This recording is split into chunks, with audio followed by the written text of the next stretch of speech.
Justice Narasimha Reddy నోట కాంగ్రెస్ బీజేపీల మాట. Chairman అయ్యాక ఆయన మారిపోయారు. బాధ్యతల నుంచి తప్పుకుంటారని భావిస్తున్నాం.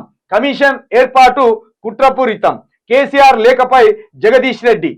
ఇది మాజీ మంత్రి జగదీష్ రెడ్డి గారు ఏమంటున్నారంటే, జస్టిస్ నరసింహారెడ్డి నోట కాంగ్రెస్ బీజేపీల మాట వినిపిస్తుంది.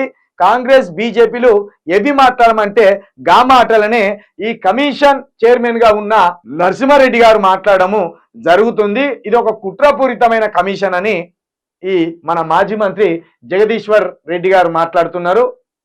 మొత్తానికైతే నిన్న కేసీఆర్ ఎదురుదారితోటి, కేసీఆర్ 12 పేజీల లెక్కతోటి నరసింహారెడ్డి గారి కమిషన్ భాగవతం ఏందో, నరసింహారెడ్డి గారి వ్యవహారం ఏందో, తెర వెనుక ఆయన ఒప్పందాలేందో మొత్తం తెలంగాణ ప్రజలకు ఒక్క దెబ్బతోటి తెలిసిపోయినాయి.